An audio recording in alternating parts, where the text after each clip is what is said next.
केदारनाथ में बहुत लूटते हैं। पानी की बोतल का रेट क्या है, मैगी कितने रुपए में मिलती है, चाय की चुस्की लेनी हो तो कितना सारा धन खर्च करना पड़ेगा, घोड़ा करना हो तो उसके लिए हजारों रुपए देने होंगे। डंडी कंडी से लेकर के कमरों में हर जगह लूट मची रहती है। ये बातें आपने अक्सर तब सुनी होंगी जब केदारनाथ की यात्रा पीक पर रहती है। लाखों यात्री केदारनाथ धाम आते हैं और इस बार तो जब कपाट खुले उसी वक्त से ये बातें सामने आने लग गई थी कि यहाँ पर कितने ओरिजिनल वाकई में जो श्रद्धालु हैं वो पहुंचे हैं और कितने लोग कैमरा लेकर सिर्फ अपना कंटेंट ढूंढने निकले हैं। ये लोग यहाँ पर आकर के खूब रील बनाते हैं, खूब वीडियोस बनाते हैं। अच्छी बात है, वीडियो रील्स में ये दिखाने की कोशिश करते हैं कि देखिए हम बाबा केदार के कितने बड़े अनन्य भक्त हैं। हो सकता है कि वाकई में और होता भी है कि वास्तव में कई सारे लोग यहाँ पर भक्ति भाव से पहुंचते हैं, लेकिन कई सारे लोगों का मकसद सिर्फ और सिर्फ अपना कंटेंट बटोरना होता है। इसके लिए चाहे उन्हें कुछ भी करना पड़े, और यही कुछ भी तब सामने आता है उन वीडियोस के रूप में जिसमें वो बातें करते हैं, बताते हैं कि घोड़ा खच्चर वाले बहुत लूटते हैं, हजारों रुपए ले लेते हैं, पानी की बोतल 60, 70, 80, 90, 100 रुपए में मिलती है, कमरे अगर लेने यहाँ पर 10,000, 12,000, 15,000 बहुत महंगे मिलते हैं, चाय पीनी हो तो उसके लिए भी 50, 60 रुपए देने पड़ जाते हैं। हो सकता है कि यात्रा मार्ग पर कई जगहों में बेवजह ज्यादा दाम वसूले भी जाते होंगे, जो कि बिल्कुल गलत है। यात्रियों का फायदा उठाया जाता होगा, जो कि बिल्कुल गलत है। लेकिन गौरीकुंड से आगे इस तरह के रेट क्यों होते हैं ये बातें अब पता चली होंगी जब 5-5 हेलीकॉप्टर, सेना के भी उसमें शामिल हैं, उनसे लेकर के एसडीआरएफ के जवान, एनडीआरएफ के जवान, जिला प्रशासन, पुलिस की टीम, ये लगातार वहां पर रेस्क्यू कर रहे हैं और कैसी कैसी सिचुएशन के बीच में रेस्क्यू करके यात्रियों को सुरक्षित निकाल रहे हैं। भाई इन्हीं विषम परिस्थितियों से होकर तो वो सामान वहां पर पहुंचता है जहां पर आप कंटेंट की खोज में जाते हैं। तो देखिए गाइस, भैया से मैंने पानी की बोतल ली, भैया ने बोतल कितने की दी, ये कहना बहुत आसान होता है। और दूसरी बात ये भी कि ये वही लोग हैं जो लोगों के हिसाब से, कुछ लोगों के हिसाब से यात्रा के समय में उन लोगों को लूटने का काम करते हैं, बहुत महंगे दाम पर सामान बेचते हैं। ये वही लोग हैं जो आज अपनी जान बचा करके वापस आने वाले उन यात्रियों को जिनका रेस्क्यू किया गया या जो खुद वापस आए हैं, उन्हें फ्री में चाय, पानी, खाना, रहना वगैरह वगैरह दे रहे हैं। इन तस्वीरों को भी वायरल होना चाहिए। ये भी समझा जाना चाहिए कि इन लोगों का कारोबार, इन लोगों का व्यापार पूरी तरह से ठप हो गया है। उसके बावजूद भी कई व्यापारी, कई स्थानीय लोग फंसे हुए लोगों की लगातार मदद कर रहे हैं, रेस्क्यू टीमों की मदद कर रहे हैं। कई यात्रियों को तो स्थानीय लोग सुरक्षित बाहर जंगल के रास्तों से निकाल कर ला रहे हैं। कई घोड़े वालों ने लोगों की मदद की है। जो लोग वहां से निकल रहे हैं उनका कहना है कि घोड़े वालों ने उनकी मदद की है, और खाना पीना तो ये लोग इन्हें खिला ही रहे हैं। महंगाई वाली तस्वीरों के अलावा ये तस्वीर भी दिखानी बहुत ज्यादा जरूरी है, जो कि मानवता की भी तस्वीरें हैं। जिन लोगों को बहुत से लोग वीडियो बनाकर कोसते हैं, ऐसे मुश्किल समय में वही लोग काम भी आ जाते हैं। हाँ, जो बेवजह यात्रियों को लूटते हैं, उनसे मन माने दाम वसूलते हैं, वो बिल्कुल गलत है। और जरूर ऐसे लोग भी होंगे या फिर हैं जो कि यात्रा के समय लोगों का फायदा उठाते हैं, यात्रियों का फायदा उठाते हैं और ज्यादा रेट लेते हैं। लेकिन इन परिस्थितियों को भी समझना चाहिए, इन लोगों की परिस्थितियों को समझना भी जरूरी है। अब बात रेस्क्यू की करेंगे। केदारनाथ में रेस्क्यू का काम लगातार जारी है।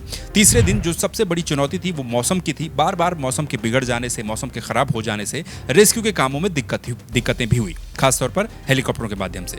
सेना का MI-17 हेलीकॉप्टर भी अपने काम में जुटा है। सेना के 2 हेलीकॉप्टरों के साथ यहाँ पर 20 सदस्यों की टीम मौजूद है।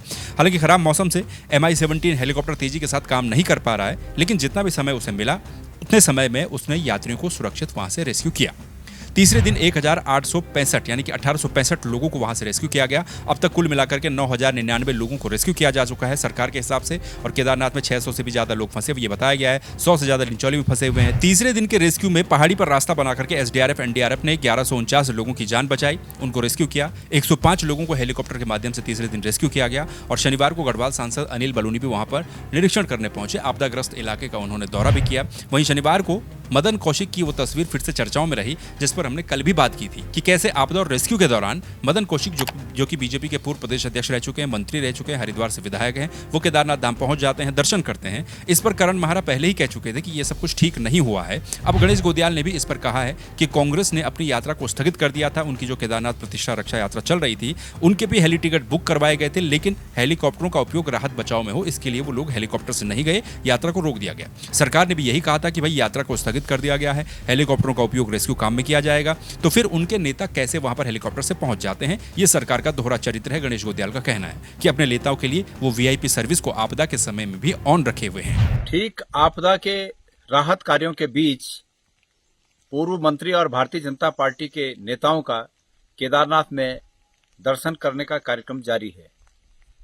आप जानते हैं कि 31 तारीख को रात जो केदारनाथ घाटी में भयंकर आपदा आई, उसके बाद सरकार ने आगे के आदेशों तक यात्रा पर रोक लगा दी।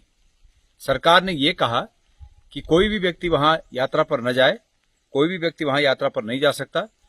लिहाजा वहां यात्रा पर जाने से राहत कार्य प्रभावित होंगे और जो रेस्क्यू काम चल रहे हैं, एक एक व्यक्ति का जीवन महत्वपूर्ण है, इसलिए सबने सरकार की इस बात को माना और अपने तमाम कार्यक्रम रद्द किए। कांग्रेस पार्टी ने भी सरकार के साथ रचनात्मक सहयोग देने की नियत से अपने सभी कार्यक्रम वहां जाने के रद्द किए। और मैं स्वयं जब 31 तारीख शाम को मुझे पता चला कि वहां भारी अतिवृष्टि हो रही है, भारी बारिश हो रही है, तो मैंने एहतियातन कि अगर हमारा प्रोग्राम वहां जाने का था ही, कांग्रेस की जो केदार प्रतिष्ठा बचाओ पदयात्रा है उसके तहत हमारा जाना निश्चित ही था, लेकिन जब मुझे रात को ये सूचना पता हुई कि ये सूचना लगी कि वहां पर भयंकर आपदा आ सकती है, बहुत ज्यादा बारिश हो रही है, तो हमने पैरेलल हेली का टिकट भी वहां बुक कर दिया कि अगर न जा पाए तो हम हेली से वहां दर्शन करने जा सकते हैं।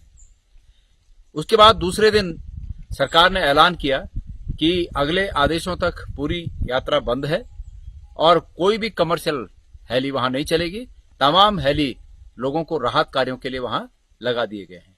लेकिन उसी बीच कल ये तस्वीर जो मैं साझा कर रहा हूं आप लोगों से, ये तस्वीर सामने आती है जिसमें ये माननीय हमारे यहाँ के प्रदेश के भारतीय जनता पार्टी के नेता या परिवार या अपने मित्रों के साथ वहां जाते हैं और निश्चित रूप में इन नेताओं का ये कृत्य उन लोगों को चिढ़ाने जैसा है जो लोग वहां पर रेस्क्यू के लिए इंतजार कर रहे हैं। बहरहाल ये तमाम बातें थी केदारनाथ और वहां पर चल रहे रेस्क्यू को लेकर के, साथ ही जो मदन कौशिक की तस्वीर आई है उसको लेकर के। बाकी आप लोगों का क्या कुछ कहना है? क्या केदारनाथ धाम की ये तस्वीरें भी वायरल नहीं होनी चाहिए उन तस्वीरों के साथ जिनमें कहा जाता है कि यहाँ पर बहुत महंगाई है, बहुत लूटते हैं, तो वही लूटने वाले लोग आज लोगों की वहाँ पर मदद करते हुए नजर आ रहे हैं। बाकी आपका जो कुछ भी कहना है कमेंट करके जरूर बताइएगा। फिर मिलेंगे किसी दूसरे वीडियो में किसी दूसरे टॉपिक के साथ। तब तक के लिए नमस्कार, अपना ख्याल रखिए।